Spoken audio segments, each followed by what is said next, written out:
ఇక కేటీఆర్కు మరో షాక్. మరోసారి ఏసీబీ నోటీసులు, 9వ విచారణకు రావాలని ఆదేశం. మంగళవారం ఈడీ విచారణ.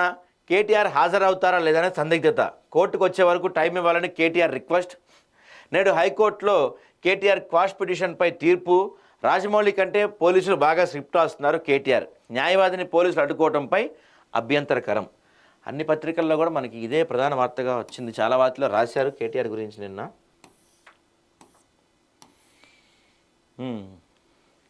సో దీంట్లో ఇంకొక ఇంట్రెస్టింగ్ పాయింట్ కూడా వచ్చింది, దాని గురించి మాట్లాడదాం మనం. అయితే నేను ఇక్కడ ఏమంటాడు మనోడు, నా లాయర్ని లోపల రానివ్వకపోతే నేను లోపలికి వెళ్ళను, నేను రాను, నాకు పోలీసుల మీద నమ్మకం లేదు, వ్యవస్థల మీద నమ్మకం లేదు అంటాడు. అసలు క్వాష్ పిటిషన్ వేస్తాడు, నాకు కోర్టులో అది ఉంది ఇది ఉంది అంటాడు. నాకు అర్థం కాని విషయం ఏంటంటే, సూటిగా అడగదలుచుకున్నాను నేను కేటీఆర్ని. బాబు కేటీఆర్, ఇదొక లొట్టపిట్ట కేసు అంటివి నువ్వు, అసలు కేసే లేదంటివి నువ్వు, మరి లాయర్ని తీసుకొని పోవడం ఎందుకు, నన్ను అరెస్ట్ చేద్దాన్ని క్వాష్ పిటిషన్లు వేయడం ఎందుకు ఈ కథ అంతా? లొట్టపెట్ట కేసాయా, కేసే లేదాయా, ఒకవేళ నిన్ను జైలు వేస్తే హ్యాపీగా పోయి యోగా చేసి వస్తా అంటివాయా? మరి ఎందుకు ఇంత భయపడుతున్నావు నువ్వు కేటీఆర్? ఎందుకు ఇంత భయం నీకు? ఎందుకు ఇంత భయం? వణికిపోతున్నావు ఎందుకు నువ్వు? లాయర్లు ఎంట పెట్టుకొని పోతానంటావు, లేకపోతే నేను ఇంటికి వెళ్ళిపోతానంటావు, లేకపోతే మా మామకు ఆరోగ్యం బాగాలేదంటావు, మా అబ్బాయిని స్కూల్లో చేర్పించాలంటావు, వర్షం పడుతుందంటావు, ఎండ వస్తుందంటావు, కడుపు నొప్పి అంటావు, కాలు నొప్పి అంటావు, విచారణకు రాలేనంటావు. ఎందుకు ఇన్ని సాకులు?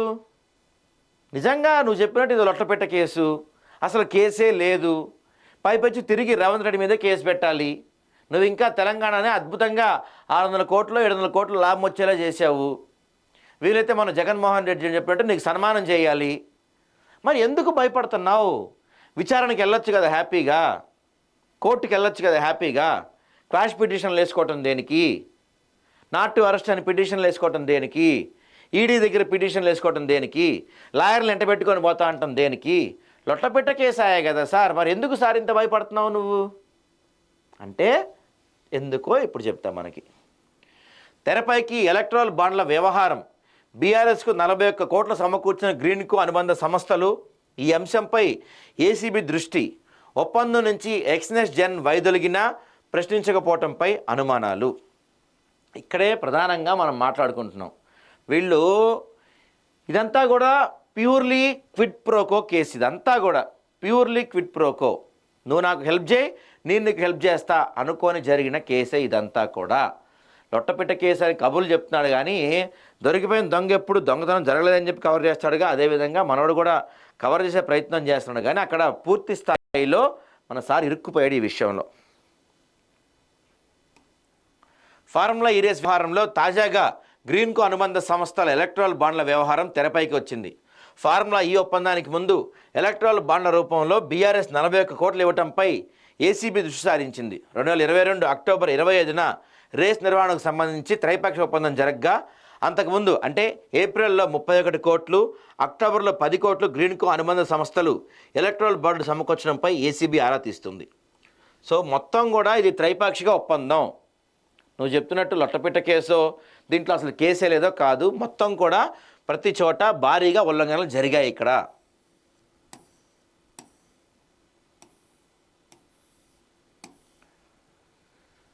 ఈ ఫార్ములా ఈ 9, 10, 11, 12 రేసులు నిర్వహించేందుకు యూకేకు చెందిన ఎఫ్ఈఓ, హెచ్ఎండిఏతో పాటు వీటికి స్పాన్సర్గా వ్యవహరించిన గ్రీన్కు అనుబంధ సంస్థ ఎస్నెక్స్ట్ జెన్ ప్రైవేట్ లిమిటెడ్ 2022 అక్టోబర్లో త్రైపాక్షిక ఒప్పందం కుదుర్చుకున్నాయి.